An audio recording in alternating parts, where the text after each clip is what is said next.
il y a des personnes qui sont, par exemple, nés homosexuels. Ces gens-là, ils sont homosexuels.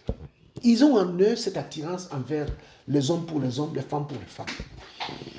Mais, au cours de leur vie, ces personnes rencontrent la parole du Seigneur.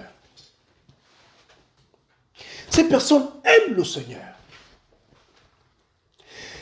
Et ces personnes n'osent pas exprimer leur ressenti, même à leurs proches.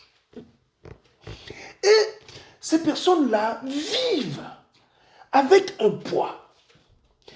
Ils sont confrontés au choix de la société. Ils sont confrontés, elles sont, autant pour moi, parce qu'on parle d'une personne, des personnes, ils sont confrontés à une contradiction interne, intérieure, à cause de leur envie. Et ces personnes-là rencontrent la parole. Et la parole te dit de ne pas vivre de telles choses. La parole te dit, toi qui es homosexuel, le Seigneur, il t'aime. Ces personnes ne pouvant pas vaincre cette chose qui est en eux, préfèrent vivre dans la solitude. Par amour pour le Seigneur, écrit dans le secret jour et nuit de leur délivrer de cela. Et ça, c'est des combats que nous ne savons pas. Parce que nous parlons par exemple de combats, nous voyons, un frère a perdu le travail, une soeur n'a pas, un couple n'a pas d'enfant, un frère ou une soeur est malade, ou tel a perdu un enfant, ou un mari, ou une femme. Ça, c'est des combats qu'on voit. Mais il y a des combats invisibles. Il y a des combats que même la personne avec qui tu vis, des hommes et des femmes, le mari ne connaît même pas le combat que sa femme a. Il y a des combats où la femme ne connaît pas le combat que le mari a. Il y a des combats comme ça. Ils sont en couple. Mais le Seigneur sait. Alors, et il y a des combats aussi. Nous voyons par exemple une communauté aujourd'hui. Ce matin, on a prié pour les chrétiens du Nigeria. Où notre frère parla aussi des chrétiens qui sont tués au Soudan, au Sud-Soudan. Partout. Il y a la secte Boko Haram qui fait des ravages. Ils tuent au vu, au su. Il y a des chrétiens qui sont martyrisés. Ça c'est des combats. Il y a même d'autres chrétiens qui sont dans des villages éloignés. Il n'y a pas Internet, il n'y a rien. Mais qui sont là-bas, qui sont rendus à l'esclavage. Il y a ce combat-là. Et après, on ramène le combat maintenant au plus près de nous, avec les frères et sœurs, avec qui nous partageons la foi. Et il y a ces combats que je dis tout à l'heure, des combats internes. Par exemple, ceux de l'homosexualité, ou même le combat du complexe d'infériorité. Ou le combat du complexe de supériorité, quand on parle des gens qui sont narcissiques, qui estiment être mieux que tout le monde. Et d'autres aussi qui a ce combat d'infériorité où ils pensent que lui, la personne n'est bonne à rien. Tout ça, ce sont des combats, mais on peut vivre ce combat étant dans le Seigneur. C'est-à-dire que je voudrais nous dire ce matin que la foi chrétienne ne nous extirpe pas du monde. La foi chrétienne ne t'épargne pas les combats. Mais la foi chrétienne est là pour te soutenir et te faire prendre conscience que dans ce combat que tu vis, tu n'es pas seul. Il y a le quatrième homme. Alléluia. Il y a le quatrième homme. Souvenez-vous lorsque les amis de Daniel étaient dans la fosse. Ils n'ont pas vu le quatrième homme. Ce n'est pas eux qui ont vu le quatrième homme. Alléluia. Mais c'était ceux qui étaient à l'extérieur qui ont vu qui? Le quatrième homme. Alléluia. Amen. Oui, frère. Oui, mes soeurs. Ils étaient dans la fournaise. Ils étaient dans la fournaise. Le feu les chauffait. Enfin, la Bible dit que le feu n'a pas eu de pouvoir en eux. Mais eux, ils étaient plus préoccupés par la situation. Mais ils n'avaient pas la connaissance de l'environnement, que là où ils étaient là, il y avait un être mystérieux qui était avec eux dans la fournaise. C'était le 4e homme. Alléluia. Amen. Et le combat chrétien, le combat de la foi, Jude pourrait dire dans son livre que nous, le combat de la foi était vaincu, nous avons vaincu, nous a été donné une fois pour toutes. Nous devons nous armer et prendre conscience de l'existence du 4e homme, même si tu ne le vois pas. Sadrach et Meshach, Abed-Nego n'ont pas vu le 4e homme. Daniel dans la fosse au lion n'a pas vu quand le Seigneur est venu, n'est-ce pas, anéantir la vigueur, la rage des lions. Mais ce sont ceux de l'extérieur qui ont constaté que mais Daniel est encore vivant. Et lui-même s'étonnait étant au milieu des lions. Donc, le combat de la foi demande une grande persévérance. Une auto-persuasion. Se convaincre de l'existence et de l'accompagnement du Seigneur, même si tu ne le sens pas, même si tu ne le vois pas. C'est dur ce que j'ai dit là. Tout à l'heure, le frère disait, mais Étienne qui a été lapidé, le Seigneur n'était-il pas à ses côtés? Pourquoi le Seigneur a permis que Étienne soit lapidé et le même Seigneur, quelques années plus tard, va délivrer Pierre? Le même Seigneur va permettre qu'on décapite Jacques. Le même Seigneur va délivrer Jérémie de la foi Jean d'un fût d'huile. C'est le même Seigneur. Donc la souveraineté du Seigneur, ça agit selon son désir et selon son plan, selon sa volonté. Mais toi et moi, nous devons continuer à croire. Amen. Alléluia. Frères et sœurs, je voudrais nous encourager, je m'encourage aussi. C'est-à-dire que ta vie chrétienne ne doit pas dépendre de l'éclat du ciel. Que comme il fait beau, je suis content. Non. C'est plus profond que ça. Regardez ce que la Bible déclare dans le livre de 1 Pierre. Nous sommes dans le livre de 1 Pierre au 1er chapitre. Et nous allons lire, vraiment c'est le verset 8 qui a attiré mon attention. Le verset 8. Mais on va prendre à partir du verset 3. 1 Pierre, 1 Pétros. La Bible déclare, béni soit l'Élohim et Père de notre Seigneur Yehoshua Mashiach, qui par sa grande miséricorde nous a fait naître de nouveau pour une espérance vivante par le moyen de la résurrection de Yeshua Mashiach d'entre les morts. Nous sommes au verset 4. Pour un héritage incorruptible, sans souillure, qui ne peut se faner et qui est réservé dans les cieux pour nous, qui, dans la puissance d'Élohim, sommes gardés par le moyen de la foi. Nous sommes gardés par le moyen, 1 Pierre chapitre 1, à partir du verset 3, par le moyen de la foi, pour le salut qui est prêt à être révélé. La Bible dit, le salut est prêt à être quoi? Révélé. Il dit, être révélé dans le dernier temps. En cela, vous exultez, même si maintenant, puisqu'il le faut, vous êtes pour un peu de temps affligés par quoi? Diverses épreuves. Alléluia. Amen.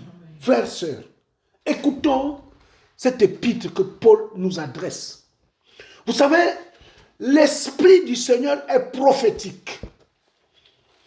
L'Esprit du Seigneur, quand il sort une parole de sa bouche, il prend conscience des choses qui étaient, qui est et qui viendront. Et cet épître nous concerne. C'est comme si Pierre, par l'Esprit, a nous encouragé, à nous qui sommes en ce temps dernier. C'est pour cela que la Bible déclare que la parole du Seigneur est vivante. Alléluia. C'est une parole qui ne peut être démodée. Comme d'aucuns disent que il faut adapter la parole du Seigneur à notre temps. Faux, archi faux. Nous parlons avec conviction que la parole du Seigneur est du temps. Et Pierre le prouve ici en disant que en cela vous exultez. Même si maintenant, puisqu'il le faut, vous êtes pour un peu de temps affligés par diverses épreuves. Afin que la preuve de votre foi, beaucoup plus précieuse que l'or qui périt, mais qu'on éprouve au moyen du feu. Le feu de l'épreuve. Vous savez le feu, quand il te brûle, il te touche jusque dans les profondeurs. Regardez par exemple quand quelqu'un se brûle, hein, la brûlure, tout de suite, on montre une plaie, mais plus le temps passe, parce que la chair a cuit à l'intérieur, donc plus le temps passe que on voit l'ampleur des brûlures. C'est-à-dire que la brûlure apparaît progressivement. Plus le temps passe, plus la brûlure se manifeste. Et c'est ça l'épreuve. L'épreuve, quand elle arrive, elle s'annonce. Et quand elle s'annonce maintenant, tu te mets en mode combat. Et parce qu'il faut que l'épreuve atteigne son paroxysme, sa virulence, sa force. Et dans cette épreuve-là, le Seigneur te voit. Et Paul dit ici que,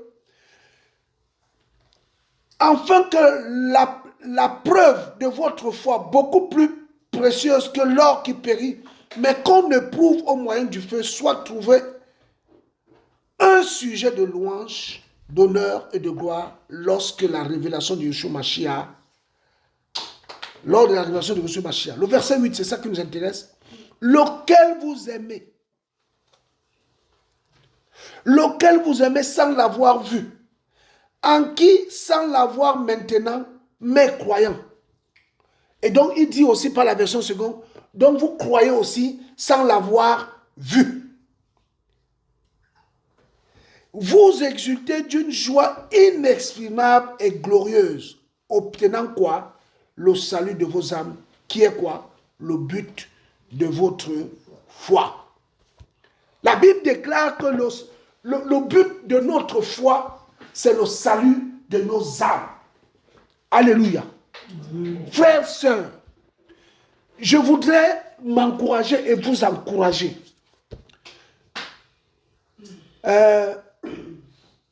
Vraiment, en fait, regardez, imaginez le nombre de chrétiens qui sont, je parle bien dans le monde. Vous savez, pour comprendre qui nous sommes, nous devons regarder Israël. Regardez comment Israël est entouré des nations ennemies. Et bien c'est comme ça que l'ennemi nous environne aussi. Les démons, d'autres sont visibles, d'autres sont invisibles. Regardez Israël, un petit État. Mais il fait la guerre à tout le monde. Il ne baisse pas la tête. Il affronte ses ennemis. Il va même provoquer les autres. Israël, une toute petite nation comme ça. Regardez son périmètre. L'ennemi va même jusqu'à annexer son pays, mais ils sont là. La Bible dit, dans le livre de la Genèse, le Seigneur dit à Abraham que toutes les nations de la terre seront bénies par toi. Je crois que nous sommes dans Genèse chapitre 16 ou 15 ou 17 là-bas. Il dit ceux qui seront bénis, ceux qui seront sauvés, ce sont ceux qui auront la foi d'Abraham. Donc ça veut dire quoi? Ça veut dire que quand nous regardons nos combats, là je parle de tous les chrétiens de l'humanité. Par rapport, aujourd'hui, le monde est à 8 milliards, plus de 8 milliards d'habitants en population. Combien dans les 8 milliards qui sont chrétiens? Combien? Et maintenant, combien ils sont chrétiens et combien sont des vrais chrétiens dans les chrétiens là qu'on dit des noms? Parce que l'ennemi ne va pas aller chercher ceux qui disent chrétiens de nom. Non, ce n'est pas eux. Nous avons parlé ici, j'avais fait un enseignement aussi par rapport au serpent qui a tenté Adam et Ève dans le Éden. Et on a compris que le serpent, en fait, c'est un animal thermostatique. C'est-à-dire que c'est un animal qui repère ses poids, autant pour moi, quand elles sont chaudes. Quand l'homme dégage la chaleur, c'est lui que le serpent repère. Alléluia. Est-ce que vous comprenez un peu? Le serpent dans sa nature même, il repère sa proie, pas parce qu'il le voit. Non. Il repère sa proie parce que la proie dégage quoi? La chaleur. Or, nous savons que dans le livre de Timothée, Paul dit que ce n'est pas un esprit de quoi? De timidité que nous avons reçu. Non, fou. Et c'est pour ça que le Seigneur dans l'Apocalypse, il dit à l'église de Laodicée, il dit parce que tu es ni chaud, ni froid, je vais te faire quoi? Je vais te vomir. Donc le serpent n'aime pas les gens qui sont tièdes. Il sait que ceux-là, c'est eux, c'est à lui. Ça, c'est le petit déjeuner, ça. Mais quand il veut chercher le dîner, quand un boa avale quelqu'un, il ne va pas venir. Là, le boa, en attendant la grosse proie, il va attraper une tortue. Non, même pas la tortue. Il va attraper un lapin, il va avaler. Là, c'est pour le calmer, pour pouvoir se mouvoir. Là, maintenant, quand il attrape, je ne sais pas moi, une biche, voilà. Là, il avale et il se couche là. Jusqu'à ce que l'animal pourrit en lui et il va dans un cours d'eau. Et là, les eaux sortent. Donc le serpent cherchait des hommes, des proies qui sont chaudes, qui dégagent de la chaleur. Or, toi qui as le Saint-Esprit, tu dégages quoi? La chaleur. Et c'est toi qui es sa cible. Voilà le combat. Voilà pourquoi les hommes, mais le Seigneur il a dit, si ils vous feront la guerre parce que vous n'êtes pas du monde. Parce que vous ne parlez pas comme le monde. Parce qu'il y a des chrétiens qui parlent comme le monde. Ceux-là, le monde les acclame. Mais toi qui cherches à te sanctifier, toi qui cherches à craindre le Seigneur, toi qui cherches à vivre, c'est toi que l'ennemi attaque. Et Paul va dire dans le livre de Romains chapitre 7, il dit que la loi qui était censée me donner le salut est devenue pour moi un objet de chute. Parce que le péché est révélé par quoi? Par la loi. Il dit sans la loi, moi j'y vivais. Mais est-ce que la loi a pris vie en moi? Lorsque j'ai découvert la loi, le péché a pris vie en moi. C'est-à-dire que la conscience du péché, la conscience de combat, on prend conscience de ça quand on cherche à suivre le Seigneur et à se sanctifier. Voilà le problème de la vie chrétienne. Quand tu cherches à craindre le Seigneur, voilà comment tu te mets maintenant. Tu vas voir en face de toi, ça, il ne faut pas faire ça. Ça, il ne faut pas faire ça. Mais pourquoi tu ne fais pas ça? Mais avant, hier, tu n'avais pas tout ça. Hier, tu ne vivais pas tout ça. Hier, tu ne vivais pas tout ça. Tu ne dois pas faire ça. Tu as des factures à régler. Tu ne dois pas faire une fausse déclaration. Oh, je peux dire que je suis malade. Je me mets en arrêt maladie. On va me payer. Je vais faire un travail au noir. Tu es là tranquille. La Bible, la loi, l'Esprit te dit tu ne fais pas ça. Amen. Voilà ton combat. Mais cet esprit qui te parle, tu ne le vois pas.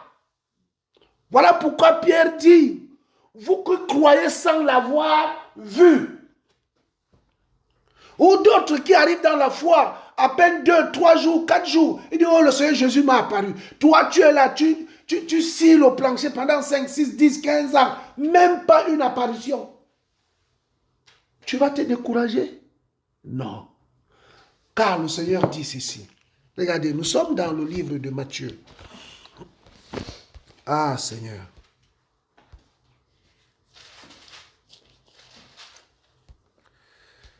Merci, Seigneur.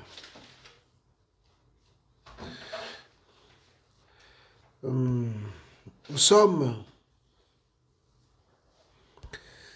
Matthieu. On va regarder ça. Adonai.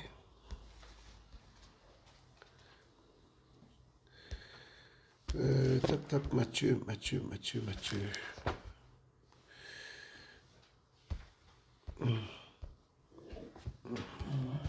Je cherche le passage.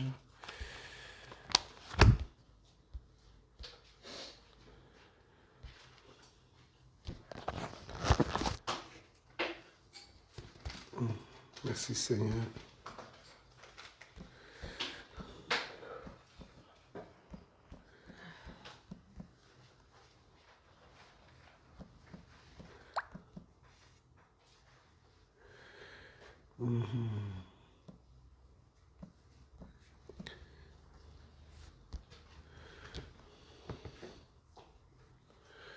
Non, nous sommes dans le livre de Jean, autant pour moi.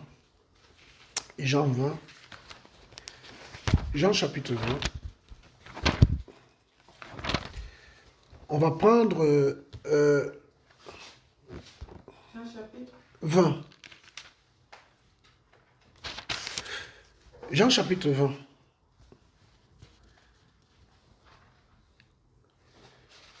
Nous sommes au verset 28. On va lire du verset 28 jusqu'au verset 31.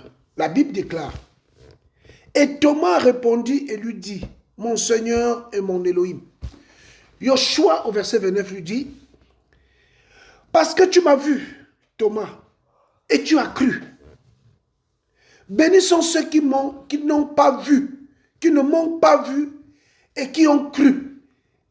Jésus dit: Bénis sont ceux qui ne m'ont pas vu et qui ont cru en moi. Et il continue. En effet, Yoshua a fait aussi en présence de ses disciples beaucoup d'autres signes qui ne sont donc pas écrits dans ce livre.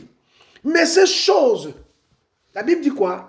Mais ces choses sont écrites afin que vous croyez que Yehoshua est le Mashiach, le fils d'Elohim, et qu'en croyant, vous ayez quoi? La vie par son nom. C'est-à-dire que parmi les disciples du Seigneur, il y avait Thomas. Avec tout ce que le Seigneur avait fait, après sa crucifixion, il n'était pas convaincu de la véracité que le Seigneur était ressuscité. Et quand le Seigneur va apparaître dans la chambre haute, là où ils étaient, il va sursauter et il va dire: Mon Seigneur et mon Elohim. Et là, le Seigneur va lui dire: Ah, Thomas, tu crois maintenant parce que tu m'as vu. Et se retournant, enfin, parlant prophétiquement, il va nous adresser la parole. Il dit: Dorénavant, je ne veux plus apparaître à tout le monde comme je le faisais voir à Jérusalem. Mais ces choses-ci qui sont écrites aujourd'hui par Jean qui nous les relate, il dit: ceux qui croiront en cela seront sauvés. Par qui? Par mon nom. Alléluia. Amen. Donc, le nom de Jésus est le nom qui sauve. Le nom de Jésus est le nom qui est au-dessus de toute preuve, de toute égalité, de toute comparaison. Il dit clairement ici, au verset 31, mais ces choses sont écrites afin que vous croyez que Yoshua est le Mashiach, donc l'envoyé, le oint, celui que le Seigneur a mis son sceau, par qui et pour qui nous devons être sauvés, parce qu'il est l'auteur et le but de notre foi, d'après le livre de Romains. Bien-aimés, les épreuves ont tendance à nous déconnecter, à nous décourager. C'est normal. C'est normal, frères et sœurs. Mais ton salut ne dépendra pas de la victoire que tu auras aux épreuves, mais de la persévérance que tu as à garder la foi dans l'épreuve. Est-ce qu'on comprend un peu la différence? Oui. Attends. Écoute. Il y a des prophètes qui sont morts dans la maladie. Jérémie est mort dans la maladie. Mais la maladie de Jérémie n'a pas mené Jérémie à renier la foi. Est-ce qu'on comprend un peu? C'est-à-dire que l'épreuve, ton salut, la victoire que tu as, n'est pas une victoire face à l'épreuve. Tu peux gagner l'épreuve. Mais l'épreuve aussi peut te remporter. Mais ce n'est pas ça le plus important. Le plus important est de demeurer dans la foi, dans l'épreuve, quelle qu'en soit l'issue. Voilà mon madame. Mais nous, chrétiens de ce temps nouveau, quand on est faible dans l'épreuve, on assimile à cela, ou quand on échoue dans l'épreuve, c'est parce que tu as échoué dans une épreuve que ta foi a disparu. C'est parce que tu as échoué dans l'épreuve que le Seigneur t'a tourné le dos. Ne dit pas dans sa parole que cette fois le juste tombe, cette fois le Seigneur le relève.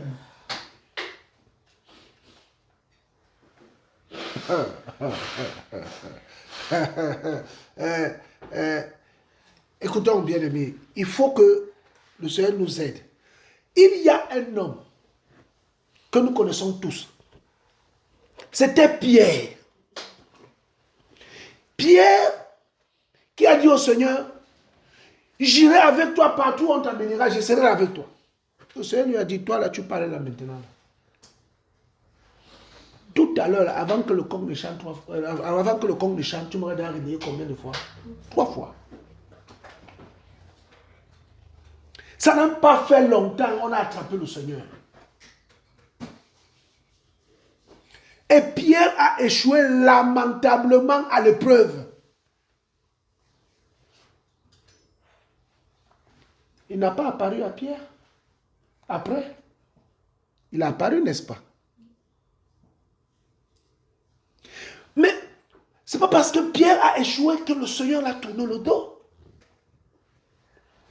Mais, c'est ce que notre frère disait là tout à l'heure, que ces gens-là qui égorgent les gens au Nigeria, il y a d'autres là, on va leur dire, tu acceptes Jésus, si tu acceptes, on tue ta femme, tes enfants et toi-même. Tu restes comme ça, tu dis non. Et tu sors dehors, tu dis, ah, j'ai renié le Seigneur. Il y a d'autres qui disent, allez-y, faites de moi ce que vous voulez. Mais l'un ou l'autre, c'est le Seigneur qui les qualifie.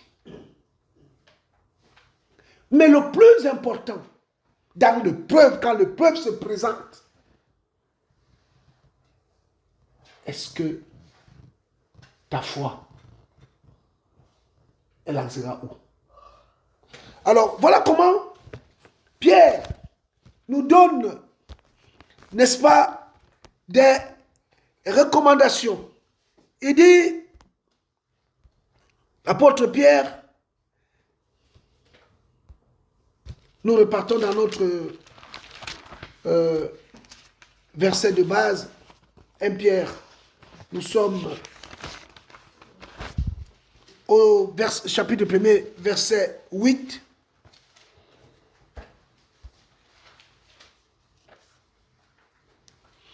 Pierre chapitre 1, verset 8. Il dit, lequel vous aimez sans l'avoir vu,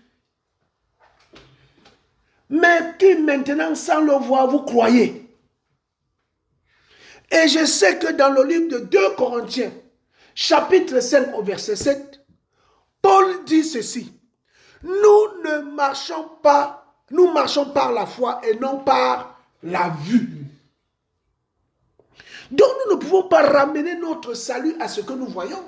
Parce que le but de notre foi, c'est le salut de nos âmes. Alors j'étais avec un frère hier au téléphone et il me parlait d'un prédicateur, je crois mes frères, mes soeurs, vous le connaissez. C'est un Américain, je crois, il n'a pas de pieds, il n'a pas de mains. C'est-à-dire que ce monsieur-là, c'est-à-dire, si je vois, bon, je ne l'ai jamais vu, hein, je ne l'ai jamais vu. Si le Seigneur me fait grâce de le voir, je le verrai un jour, peut-être au ciel. Mais un monsieur comme ça, qui vient te prêcher du salut. Non, je veux dire que rien que sa vie est une prédication déjà. Il a dit, c'est pas possible, c'est pas possible. Il n'a pas de pieds, il n'a pas de mains. Mais il te parle de l'amour de Dieu. Non mais... Donc, c'est-à-dire ce monsieur nous amène réellement. En fait, il nous projette dans le futur à un niveau que tu restes comme ça. Tu vois tes problèmes comme étant insignifiants. Et le monsieur dit qu'il est heureux. Incroyable. Incroyable. Moi là, je suis là, j'ai un pied long plus que l'autre. J'ai prié le Seigneur jusqu'à qu'il rallonge le pied là. Alors on a prié pour moi en 2011. Je me souviendrai toujours. Un frère qui a prié pour moi. Mon pied s'est redressé. Je suis rentré à la maison tranquillement et tout. On a prié pour moi. Le programme c'était un samedi et le dimanche. C'était à Nantes. On a prié pour moi. La nuit de samedi à dimanche, le pied était bien. Dimanche aussi, le pied était bien. Quand nous sommes rentrés à la maison avec mon épouse, la nuit de dimanche à lundi, j'ai fait un rêve. Et un homme me dit, il y a des infirmités que je ne veux pas guérir. Ton pied va rester comme ça. Je me réveille le matin. Je vois le pied qui revient encore comme ça. Je dis à ma femme, il y a un homme qui m'a parlé cette nuit. Que il dit qu'il y a les infirmités qu'il ne veut pas guérir, que mon pied doit rester comme ça. Seigneur. Seigneur. Que mon pied doit rester comme ça. Frère et soeur, on était au lit. Hein. Quand je pose les pieds au sol. D'abord au lit, j'ai mis mes pieds comme ça. J'ai senti que l'autre est devenu comme ça. Donc, je mets les pieds au sol. Je veux marcher comme hier. Rien. Mon petit frère me dit, oui, mais il faut t'opérer ici en France. Il y a des bons médecins. On va te mettre une prothèse. Tu vas bien marcher. Je dis à mon petit frère, il faut laisser le pied là comme ça. Le monsieur qui a créé le pied-ci, il a dit que le pied là doit rester comme ça. Il me dit, mais ça te fait mal. J'ai dit, oui, ça me fait mal. Je vais aller à l'hôpital là-bas. Peut-être même que ça me fait mal comme ça, je marche comme ça là. Ça va marcher tourner là-bas, on va me couper le pied. Je vais me retrouver où? Laisse mon pied comme ça. Mais c'est vrai que ça me fait pas mal. Nous avons prié pour des hommes, mon frère Samuel. Le Seigneur les a guéris devant nous. Il y a des témoignages. Mais moi, mon pied est comme ça. Ah oui. Parfois, quand je me mets trop debout, il me fait mal. Je cherche à m'asseoir. Je cherche un endroit. Je ne vois pas. Alors tu me vois, je me mets sur un pied, je m'accroche comme ça, parce que le pied là me fait mal. Les gens du monde me voient marcher. Mais pourquoi tu marches comme ça? Mais va à l'hôpital, va te faire opérer. Je lui ai dit, laissez mon pied comme ça. Il m'a dit qu'il y a des infirmités qu'il ne veut pas guérir. Alors, si lui me dit qu'il a des infirmités qu'il ne veut pas guérir, c'est un homme qui va venir guérir ça. Donc, je vais le défier. Je vais aller trouver, je vais aller ramasser quelque chose qui va me dépasser à portée. La foi. Mais c'est à cause de ça. Le monsieur là qui n'a pas de pieds, il a dit qu'au ciel, il sait qu'il aura les pieds et les mains. Amen.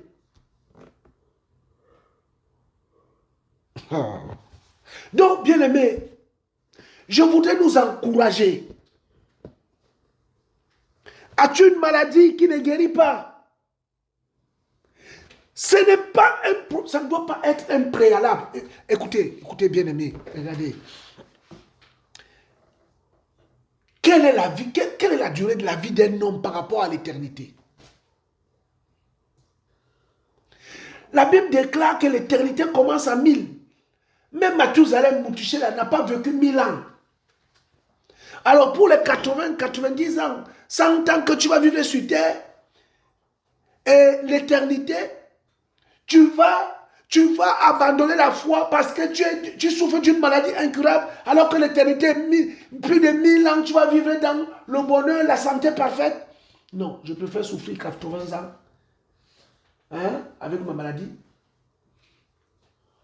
que de vivre, d'abandonner la foi, vivre dans la chair, dans le péché et mourir, aller souffrir éternellement en enfer, dans le lac de feu et de soufre. Vraiment, le choix est là. Alors, Jacques dit quelque chose ici. Nous sommes dans le livre de Jacques. J'aime bien le livre de Jacques. J'aime le livre de Jacques. Voilà.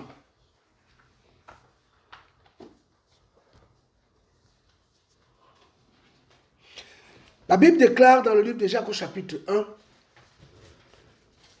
Jacob, esclave d'Élohim. Jacques se présente comme étant esclave ou serviteur. Et Seigneur Yeshua HaMashiach. Jacques dit que celui qui est Elohim, c'est le Seigneur Yeshua HaMashiach, Jésus-Christ. Il dit aux 12 tribus qui sont dans la diaspora, salut. Mes frères, estimez comme une entière joie quand vous rencontrez des diverses quoi? Tentations. Sachant que la preuve de votre foi produit quoi? La persévérance. Mais il faut que la persévérance accomplisse parfaitement son œuvre afin que vous soyez parfaits et accomplis en sorte qu'il ne vous manque rien. Alléluia. Jacques nous dit que l'épreuve a le but de forger notre foi. Mais pour pouvoir tenir dans l'épreuve, il nous faut aussi travailler quoi? La persévérance. Persévérance ne veut pas te dire que tu vas remporter la victoire de ce que tu endures. Oh Seigneur, regardons le livre d'Hébreux chapitre 11. Jacques chapitre 1, le verset 2 à 4. Prenons le livre d'Hébreux chapitre 11. Vraiment, je voudrais nous encourager. Nous avons besoin d'être encouragés parce que le combat fait rage. Imaginez-vous les chrétiens là qu'on a égorgés. Et donc, vous pensez qu'ils n'ont pas prié, Seigneur, sauve-nous? Mais le Seigneur a décidé de la même manière qu'il a laissé qu'on lapide Étienne. De la même manière qu'il a décidé qu'on décapite Jacques. Et qu'on crucifie Jacques. De la même manière, il les a laissés aussi mourir. Oui. Tu peux avoir fait face à l'épreuve et tu meurs dans cette épreuve-là. Mais le rapport de la mort entre le Seigneur et nous n'est pas le même. Il sait que quand tu meurs, il te récupère à lui. Il dit, viens te reposer. Voilà pourquoi Apocalypse chapitre 5 ou 6 là-bas parle des âmes qui sont sous l'autel et qui crient vengeance. Alléluia. Amen. Prenons le livre d'Hébreux, nous sommes au chapitre 11. Nous allons prendre Hébreux 11.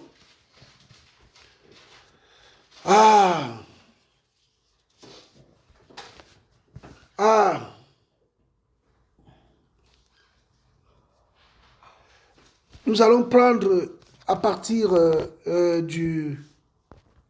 Nous sommes au chapitre 13. On va d'abord prendre à partir du verset 12. La Bible dit, c'est pourquoi aussi d'un seul, et qui était déjà atteint de la mort, par la mort, sont nés des gens comme des étoiles du ciel en multitude et comme le sable qui est sur les rivages de la mer qu'on ne peut compter. Il dit maintenant, tous ceux-là sont morts dans la foi, sans avoir obtenu les promesses. Mais ils les ont vus et ils ont vu de loin et ont été persuadés et les ont salués. Et ils ont confessé quoi? Qu'ils étaient étrangers et voyageurs sur la terre. La Bible dit, les héros de la foi.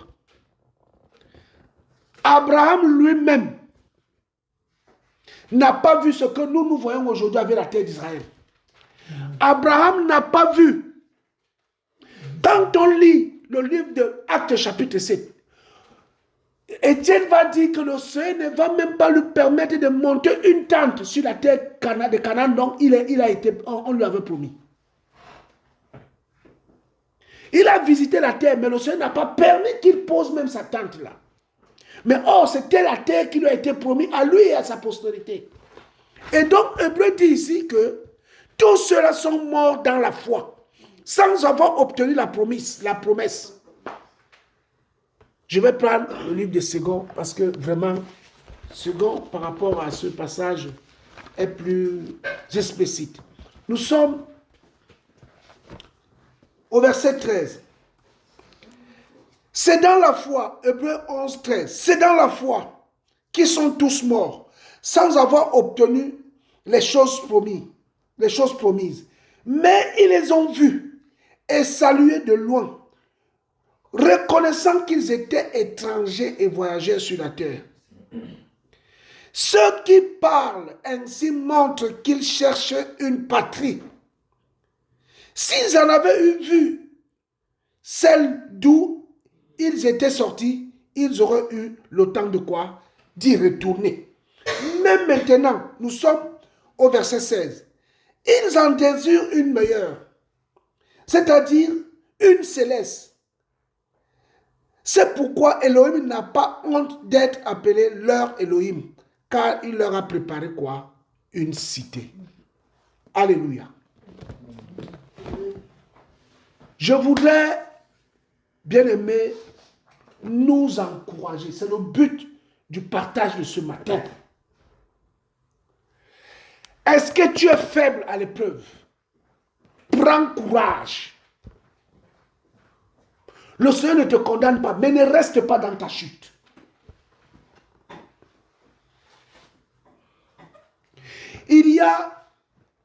J'ai pris au début de mes propos, le cas des homosexuels, parce que il y en a beaucoup au milieu, d'autres qui ont honte, mais qui ont accepté le Seigneur et qui luttent avec ça. Ceux qui ont honte de parler à leurs frères pour qu'on prie pour eux, parce que c'est un esprit qui est là. Reste dans la sanctification. Ne pratique et n'aie pas des désirs impurs. Persévère. Le Seigneur va te délivrer. Et nous qui sommes dans l'épreuve, nous devons faire preuve de persévérance.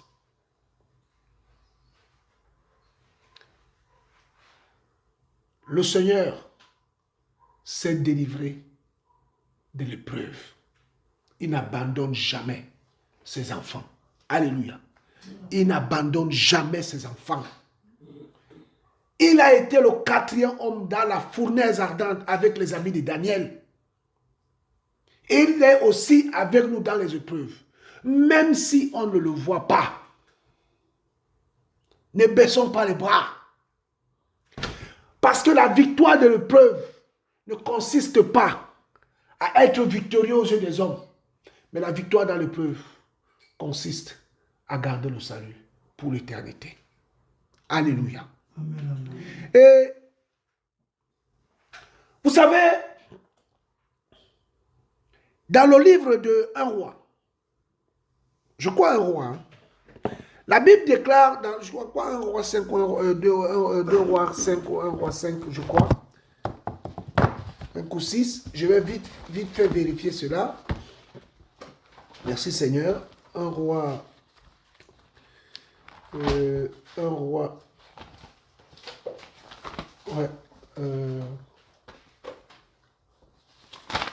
voilà. Je crois 1 roi 5. 1 roi 5, 1 roi 6. Voilà. Non, c'est 2 rois. 2 rois 5. 2 rois 5. Voilà.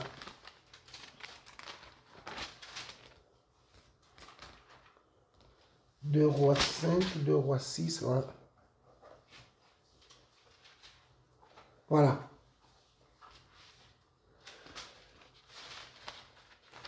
Alors, 2 rois.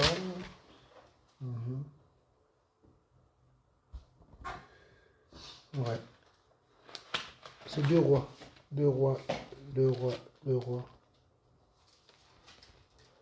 2 rois. Merci Seigneur. 2 rois. 2 rois 4. 2 rois 4. Et la Bible déclare dans cette histoire que il y a un prophète qui était mort et qui avait laissé ses enfants et sa femme. Et il avait laissé des dettes. C'est-à-dire que cette femme dit à Élisée, une femme d'entre les femmes des fils des prophètes cria à Élisée en disant, ton serviteur, mon mari, est mort. Et tu sais que ton serviteur craignait l'Éternel, Yahweh. Or, le créancier est venu pour prendre mes 2 enfants et en faire ses esclaves. Alléluia. Je m'arrête là. Voilà un homme qui craignait le Seigneur. Et donc la femme témoigne. Et elle prend aussi témoin à Élisée. Et ce n'était pas par hasard qu'Élisée est venu vers cette femme. Parce que c'était le Seigneur qui l'avait envoyé là-bas. Donc, ce que cette femme disait n'était pas étranger à Élisée. Mais il y a quand même une situation. C'est que ce prophète-là est mort en laissant les dettes. Il a laissé les dettes à sa femme, sa pauvre femme, et ses 2 enfants. Et les gens du village savaient qu'il était prophète, mais personne n'est venu aider cet homme et cette femme-là pour nourrir ses enfants. Et personne n'a aidé le prophète qui priait pour cette nation-là, de lui donner de quoi manger.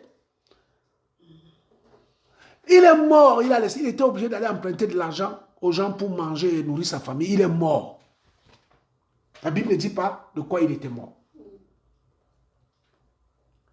Mais ça veut dire que cet homme est mort jeune, parce que si on peut prendre ses enfants pour en faire des esclaves, ça veut dire qu'il n'était pas âgé. Ses enfants étaient jeunes. Mais donc il est mort peut-être de maladie. Peut-être, la Bible ne dit pas. Mais il était prophète. Il a laissé des dettes. Et il craignait le Seigneur. Et c'est pour ça que le Seigneur a envoyé Élisée là-bas.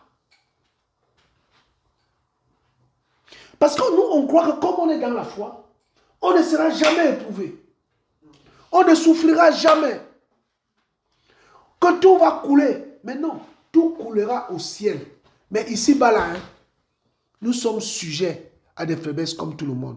Amen ou pas? Frère, Jacques dit que Élie était un homme de la même nature que nous. Vrai ou faux? Oui, même le Seigneur Yoshua lui-même, il se fatiguait. Il avait faim, comme toi et moi. Il marchait à pied, mais il pouvait disparaître. Ce n'est pas lui qui a fait disparaître Philippe pour aller à l'encontre de l'eunuque éthiopien. Ce n'est pas lui qui l'a transporté de là pour l'envoyer en Samarie. Mais pourquoi il peut faire ça et lui-même marcher à pied? Ce n'est pas lui qui marchait sur les eaux. S'il pouvait marcher sur les eaux, il ne pouvait pas disparaître avec ses disciples d'un point A à un point B. Pourquoi il a marché 2 jours de plus pour venir ressusciter Lazare après la mort, alors qu'on l'a annoncé que son ami est malade? En fait, le Seigneur nous montre ces choses-là, que nous sommes dans le monde, mais il nous a donné un paraclet, le Saint-Esprit qui nous accompagne. Mais le Saint-Esprit n'est pas là pour t'exempter des épreuves, mais il est là pour t'assister. Est-ce qu'on comprend? C'est-à-dire que le Seigneur est souverain.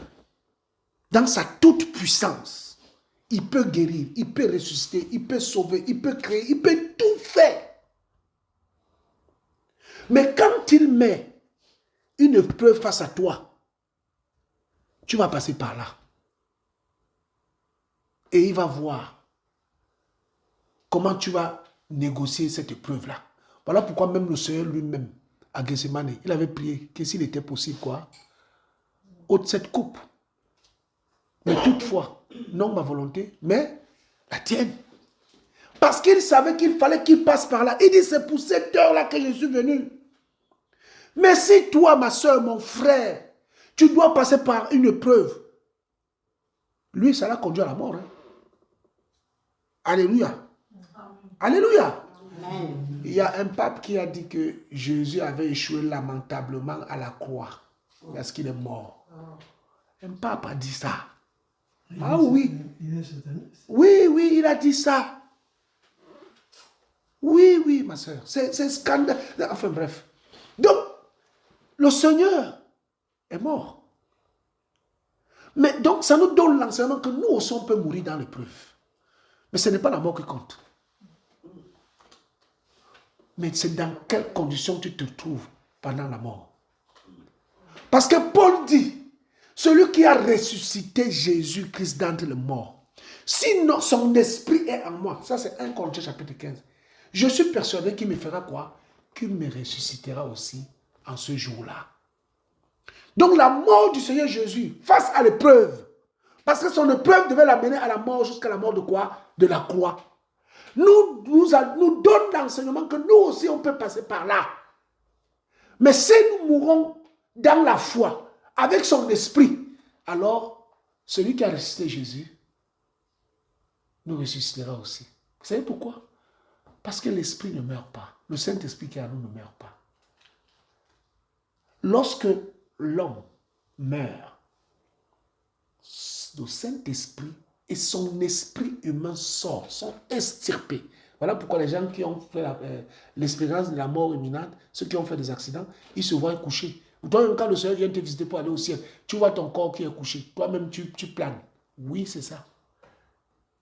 Donc, qu'est-ce qui va se passer? Lors de la résurrection, ma sœur Béatrice, c'est le retour de ton esprit humain dans ton corps, tout simplement. C'est merveilleux. Oh. Oui. C'est le retour de ton esprit dans ton corps. Voilà. Et tout redevient normal. Voilà pourquoi quand ceux qui sortent de leur corps, quand le Seigneur les amène au ciel, ils voyagent, ils laissent le corps, ils partent. Tu te vois coucher là. Tu pars. Ah, tu te promènes là-bas avec le Seigneur, après tu reviens, il dit entre. Oh non, je veux te dire entre. Oh non, Seigneur, je veux pour moi. Entre là. Tac, tout. Tu te réveilles. Eh bien, c'est ce qui va se passer. Donc, Yeshua est mort à la croix dans la foi, la sanctification. Et il a été vivifié par le Saint-Esprit. Or, toi et moi, nous avons le même esprit. Mais alors, si dans l'épreuve, tu échoues, et en plus, tu te compromets, tu es doublement perdant. Alléluia. C'est pour cela que je veux nous encourager. Je veux nous encourager, bien-aimés. Je veux nous encourager ce matin. Là, vous savez, c'est comme nous, quand on était enfants, on nous envoyait parfois puiser l'eau à la source avec les seaux d'eau. Alors, il y a ceux qui étaient vigoureux, ils portent le seau d'eau, ils grimpent la colline, il arrive, il te dépasse. Mais il y a d'autres, ils pleurent, mais il a son seau d'eau. Hein. Il monte la colline en pleurant, parfois même il tombe. Écoute, non, ça, je vous dis les choses, c'est maintenant qu'on voit que c'était vraiment les leçons de la vie. On va à la source est en bas, parce que c'est en bas, l'eau sort. Alors, il y a une colline. Tu dois monter avec une bassine d'eau. Moi, j'ai fait ça. Tu dois monter la bassine d'eau. Donc, en plus, quand tu montes, la bassine est pleine. Tu glisses, tu bouges la tête, l'eau tombe. Ça rend le chemin glissant pour les autres qui viennent derrière. Imagine toi-même maintenant en montant, tu tombes. Ça arrivait. Tu retournes puiser. Maintenant, tu dois remonter avec le chemin qui glisse. Non seulement la bassine pèse, parce que tu ne veux pas faire plusieurs tours. On voulait amener le maximum d'eau pour ne pas faire 2 tours. C'est-à-dire pour transporter 20 litres, maman te dit, bon, maman me dit, bon, tu remplis ça, c'est la cuvette, c'est l'eau qu'on doit boire, cuvette de 20 litres. Tu es petit, mais tu prends la cuvette de 20 litres. Tu montes la colline avec la cuvette. Quand tu tombes, tu pleures. J'ai dit, on était souvent là, nous tous, on pleurait. Nous tous, on pleurait pour puiser l'eau. Je vous assure, mes bien-aimés. Mais on repartait à la source. On part à la source à 14 h. On arrive à la maison vers 18 h parce que la colline là, tu tombes au moins 4, 5, 6 fois. Et après, qu'est-ce qu'on faisait? On commençait à couper les piquets, on mettait les piquets, on mettait les piquets, on mettait les piquets. Donc on s'organisait maintenant. On met le piquet, la main là à la bassine, l'autre main tient le piquet et on était pieds nus. On n'a pas de chaussures. On n'avait pas de chaussures. Et on grattait le sol comme ça pour trouver du sec parce que tout le sol est mouillé. Voilà, où on amenait du sable, on verse l'autre. Et on montait, et on montait, et on montait, et on montait, et on montait, et on montait. Quand on arrive au sommet, on regarde nos frères. Tu ne rentres pas parce qu'il faut que vous rentrez il commence à faire nuit. Tu attends tes frères. S'il y a un dernier toujours, le sol se renverse. On se décharge, nous tous. On descend avec lui. Oui. Il puise son nom. Moi, j'ai vécu ça. J'ai vécu ce que je vous dis. Il puise son nom et on monte avec lui. On monte avec lui. Quand on arrive au sommet, il nous attend. On charge tout le monde. Le dernier a été chargé. Tout le monde, on avait nos bassines comme ça. On prenait on mettait sur la tête et on rentrait tous ensemble. Oui. Et on était contents. On a oublié la souffrance. Oui. Donc, ça, c'est la persévérance dans la foi. Si tu es tombé, ne reste pas dans ta chute, relève-toi. Va implore la miséricorde de ton Père qui est dans le lieu secret. Il t'entendra, il va dire, ma fille, mon fils, lève-toi, avance.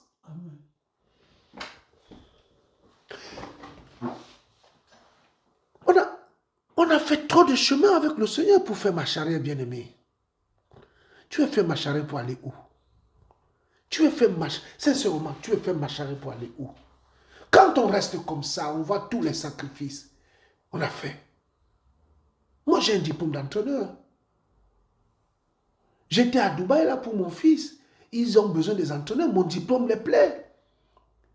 On me propose 10 000 euros par mois, 15 000 euros par mois. Mais ma femme me dit, mais tu es pasteur, tu vas faire quoi avec ça? Je regarde l'argent, je regarde, mais je souffre. Oui.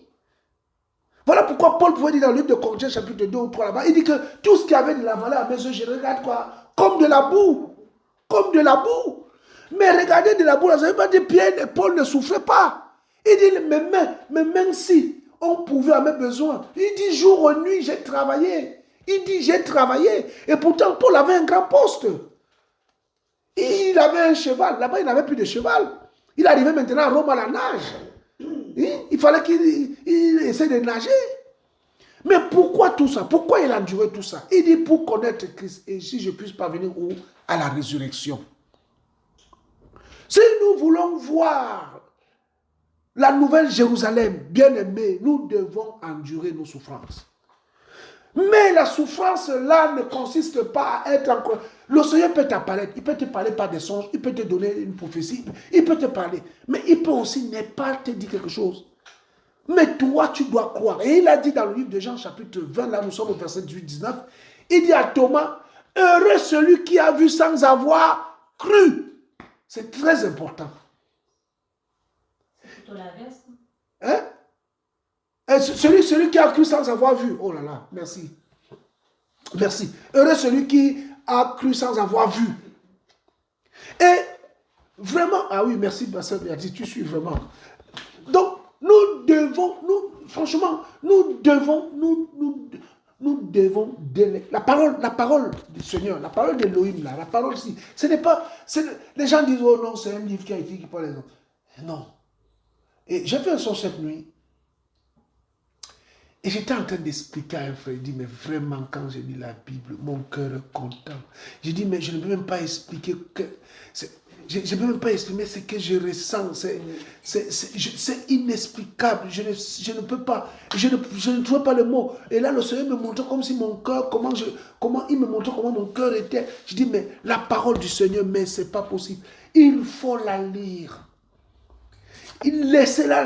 La laisser nous pénétrer, être convaincu en elle, par elle.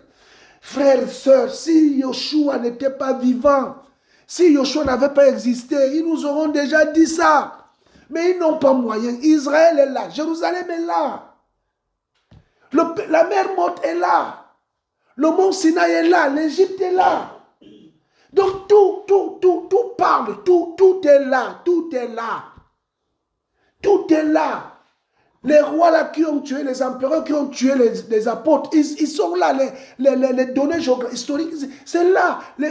C'est même les païens qui écrivent les exploits qui ont fait les apôtres. Donc tout est... C'est de notre ère. Ce n'est pas... C'est là 2000 ans. Mais ils ont écrit, ils ont gardé. Donc notre foi ne peut pas... On ne doit pas... Vraiment, on n'a pas droit de douter du Seigneur. Que les païens doutent parce qu'ils ne les ont pas encore visités. Mais si toi, tu prends le baptême, le Saint-Esprit te convainc, tu prends le baptême, et après tu te poses la question, est-ce que Jésus est vraiment réel? La Bible dit que tu seras inexcusable. Parce que tu as goûté. Hébreux 6 le dit, tu as goûté à la puissance du siècle à venir. Il y a une étincelle. Quand tu acceptes le baptême, là, quand tu es baptisé, il y a une joie que tu n'as jamais connue qui t'habite. Amen. Ça, c'est la visitation de l'esprit. Ça peut être, mais tu connais quelque chose que tu n'as pas connu. Il y a un renouvellement de l'intérieur. Il y a une certaine gaieté, une certaine jouissance que tu vis en cet instant-là. Là, c'est le Seigneur. C'est lui qui te visite là. Après, il faut travailler pour garder ça. Mais quand tu as connu ça, il t'a fait goûter. Paul dit, hein, nous avons goûté aux joies, à la puissance de cette goûter, goûter. On n'a pas dit manger, goûter seulement. C'est pas beaucoup. C'est juste un tout petit peu comme ça. Si tu as goûté à ça, accroche-toi à ça. On n'a pas besoin de manger de beaucoup de sel pour savoir que la nourriture est salée. Quand tu mets comme ça, la langue dit, c'est salé. Ça veut dire que toute la sauce est salée. Donc, ainsi de la vie éternelle. Si nous avons goûté, imaginons comment l'éternité sera. Bien-aimés, je vous en supplie, je nous en supplie. Gardons la foi. Ce n'est pas facile. Mais ta foi, tu ne dois pas l'équilibrer avec les erreurs, les faiblesses. Non, ce n'est pas ça. C'est un dépôt qui est en toi. Ce n'est pas parce qu'un père a un enfant rebelle que ce n'est pas son enfant. Il sait que c'est mon enfant et il prie. Il prie. La Bible dit dans le livre de 2 Samuel chapitre 14 que le Seigneur ne garde pas toujours sa rancune. Mais il use de patience et de moyens pour que celui qui a été banni de sa présence revienne. Ainsi donc le Seigneur nous regarde, malgré nos défauts, malgré nos faiblesses, malgré nos imperfections. Il dit, mon fils, ma fille, revenez, je vous attends. La seule chose qui m'importe, c'est d'être avec moi dans ma présence. Et le ciel n'est plus loin. Ce qui compte, mes frères et sœurs, c'est la vie éternelle. Gardons le dépôt. Combattons le bon combat. Le combat de la foi. Le combat de la foi qui va sauver nos âmes. Le combat de la foi qui est au-dessus même de la maladie, de la richesse matérielle, de tout. Du mariage, des enfants, des maisons, des voitures. En fait, oh Seigneur. Je me demande si Adam et Ève dans l'Éden avaient des problèmes de voiture comme nous. Ça n'existait pas. Ouais, ils n'avaient pas de problème d'argent. Donc la foi est à l'extérieur à tout ça. Alléluia. Amen. Soyons bénis et que le Seigneur nous garde. Au nom de Yeshua. Amen. Merci.